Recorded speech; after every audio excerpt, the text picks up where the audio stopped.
কলিকাতা বিশ্ববিদ্যালয় BA third সেমিস্টারে সকল বাংলা জেনারেল পরীক্ষার্থী বন্ধুদের জন্য যারা তোমরা বাংলা সেক A2 এই পেপারটি নিয়েছো, অর্থাৎ ব্যবহারিক বাংলা, এই পেপার উপর থেকে তোমাদের এটি একের দাগে তোমাদের পরীক্ষায় প্রশ্ন আসে যে গল্প সংকেত থেকে কাহিনী নির্মাণ করা। তো কিছু সংকেত দেয়া থাকবে, সেখান থেকে একটা কাহিনী বা গল্প কাহিনী তোমাদেরকে নির্মাণ করতে হবে। তো এইটার উপর থেকে আমরা আলোচনা করব কিভাবে লিখতে হয়, তার নিয়ম রুলসগুলো পরপর জেনে নেব। যেহেতু তোমরা অনেকে কমেন্ট করেছো যে স্যার এটা জানালে বা দেখিয়ে দিলে খুব ভালো হয়, তো সেই জন্য আজকে এই ভিডিওর মধ্যে আলোচনা করব এবং ভিডিওটা স্কিপ করবে না। বাংলা সেক A2 পেপারে তোমাদের সাজেশন কিন্তু পূর্বে দিয়ে দিয়েছিলাম, যারা দেখোনি ডেসক্রিপশনের মধ্যে লিংক দেওয়া থাকবে। আর কেমন ধরনের প্রশ্ন হয় তার একটি স্যাম্পল নমুনা প্রশ্ন দেওয়া আছে, তোমার ডেসক্রিপশনের মধ্যে দেওয়া থাকবে, তোমরা ওটা দেখে নিও। আর পরপর বাকি আমরা আলোচনা করব, সেগুলো একটু খেয়াল করো।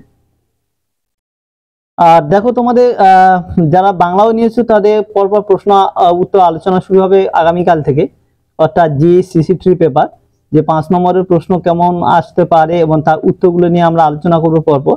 তো সেক্ষেত্রে তোমরা কিন্তু চ্যানেলের সঙ্গে যুক্ত থেকো, চ্যানেলটিকে সাবস্ক্রাইব করে রেখো, তাহলে তো পরপর আলোচনা সংক্রান্ত ভিডিওগুলো সব পেয়ে যাবে। তো দেখো, যাই হোক আমরা আলোচনার মধ্যে যাই।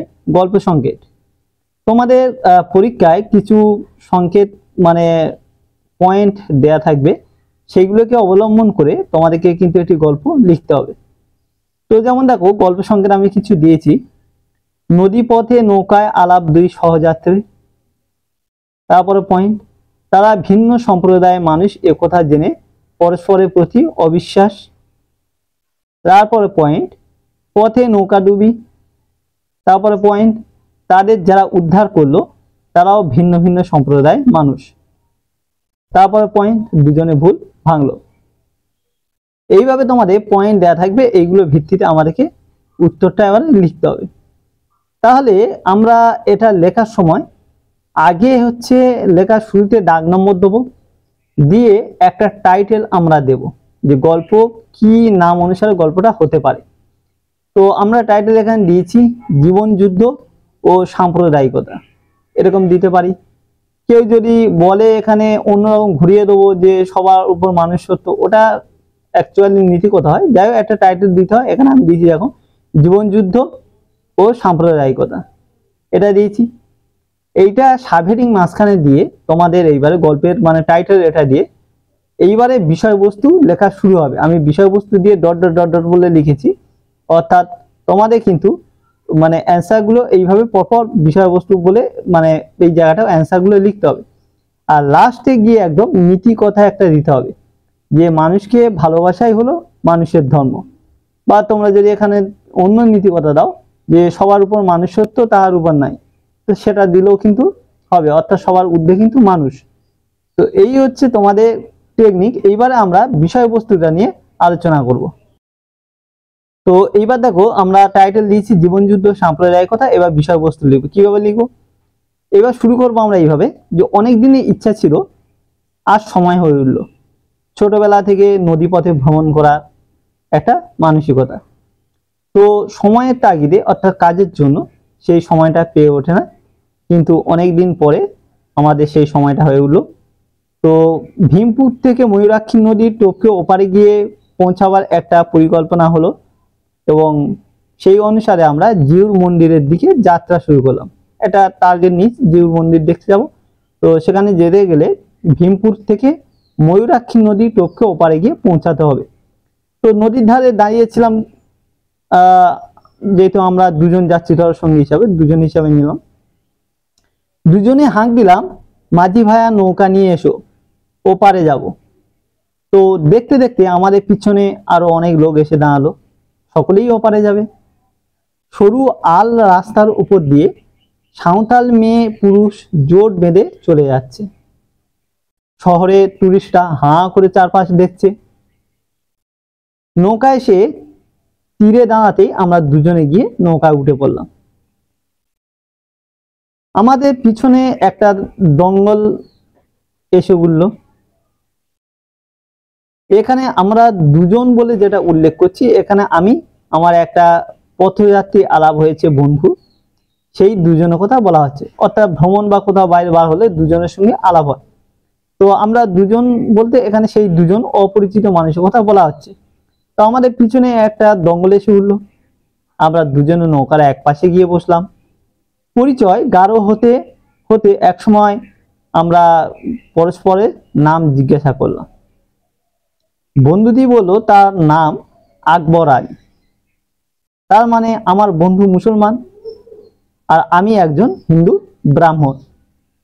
হিন্দু আর মুসলমান এই দুটি লেভেল আমাদের দুজনের বন্ধুত্বকে ক্রমশ শত্রুতে পরিণত করলো, অর্থাৎ একে অপরের শত্রুতে পরিণত হলাম। আকবর বলল ভারতবর্ষের সব সাম্প্রদায়িক, আকবর মানে এখানে যে আমার অপরিচিত বন্ধুটি বসে আছে যার সঙ্গে পরিচয় হলো সেই মুসলিম বন্ধু আকবর বলল যে ভারতবর্ষের সব সাম্প্রদায়িক হাঙ্গামার জন্য হিন্দুরা দায়ী।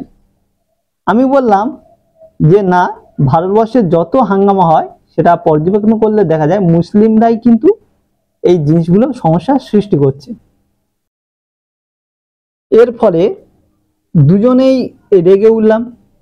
প্রায় হাতাহাতি হওয়ার মতো যখন অবস্থা, তখন নৌকা টলতে টলতে কাত হয়ে পড়লো, অর্থাৎ হঠাৎ করে নৌকাটি হেলে গেল। সঙ্গে সঙ্গে হু হু শব্দ, নৌকাতে জল ঢুকে পড়লো, ভীষণ ভারী হয়ে যায় নৌকা। আমাদের দুজনের ঝগড়া থেমে গেল। কি করলে বাঁচা যাবে দুজনে এখন এই চিন্তায় মগ্ন হয়ে পড়লাম বা ব্যস্ত হয়ে পড়লাম। খানিকটা যেতে পারলেই কিন্তু আমরা পাড়ে গিয়ে পৌঁছে যাব, কিন্তু তার আগে মৌরাক্ষীর এক ঢেউয়ের মুখে পড়ে গেল মাঝি, দিশে হারালো। আমরা সকলে একসঙ্গে চিৎকার করে উঠলাম। আমরা দুজন দুজনকে জড়িয়ে ধরে বাঁচার তাগিদে জড়িয়ে ধরলাম, কিন্তু জলের নিচে আমরা তলিয়ে যেতে লাগলাম। তারপর আর আমাদের কিছু মনে নেই। তারপরে জ্ঞান ফিরল এবং আমরা জানলাম যে আমায় উদ্ধার করেছে এক মুসলমান। আমায় মানে হচ্ছে আমি যেহেতু হিন্দু ব্রাহ্মণ, তো সেক্ষেত্রে আমাকে উদ্ধার করেছে অন্য সম্প্রদায়ের মানুষ, অর্থাৎ মুসলমান সম্প্রদায়ের একটা মানুষ। আর আকবরকে উদ্ধার করেছে এক হিন্দু ব্রাহ্মণ, অর্থাৎ আকবর মুসলিম, তাকে উদ্ধার করেছে একটা হিন্দু ব্রাহ্মণ। তার মানে কি দাঁড়ালো যে বিপরীত ধর্মের মানুষ বিপরীত। তার ফলে এখানে আমরা বুঝতে পারলাম যে ধর্ম বা সম্প্রদায়গত ভেদাভেদ কোনো কিছু নয়, কিন্তু এখানে মানুষ মানুষকে হেল্প করে, মানুষ মানুষকেই ক্ষতি করে। অর্থাৎ এখানে যে মানুষ মানুষকে হিংসা করা হচ্ছিল, অথচ বিপরীত ধর্মের মানুষ কিন্তু একে অপরকে কিন্তু উদ্ধার করলো। তো মরণের সঙ্গে লড়াই করে দুজনেই বুঝলাম যে সবার উপরে কিন্তু মানুষ সত্য, তাহার উপরে নাই। অর্থাৎ মানুষকে কিন্তু আমাদের সমাজে গুরুত্ব দিয়ে চলাই উচিত। তো নীতিবাক্য আমরা এখানে কি লিখবো, যে মানুষকে ভালোবাসাই হলো মনুষ্য ধর্ম বা মানুষের প্রকৃত ধর্ম। তো এই হচ্ছে তোমাদের গল্প। ঠিক এরকম গল্পের সাংকেতিক চিহ্ন তোমাদেরকে দিয়ে পয়েন্টগুলো লিখতে হবে। এইবার যদি তোমরা বলো যে তোমাদের এই রকম ধরনের গল্পের পিডিএফ চাই, তাহলে তোমরা থাম্বনেলের মধ্যে দেখবে একটা নাম্বার দেওয়া আছে, ফোন নাম্বার। সেখানে তোমরা হোয়াটসঅ্যাপে কমেন্ট করো। ফোনে করলে পাবে না সবসময়, কারণ ফোন আমি কাছে রাখি না পড়াবার সময়। তো সেই জন্য তোমরা কমেন্ট করলে তাহলে আমি অ্যান্সারের পিডিএফ গুলো যে নাম্বার থেকে তোমাদের কমেন্ট আসবে সেই নাম্বারে কিন্তু পাঠিয়ে দেবো। তো আজকের ভিডিও তাহলে এখানে শেষ করছি বন্ধুরা। পরবর্তী ভিডিওতে আবার দেখা হবে। সবাই ভালো থেকো, সুস্থ থেকো।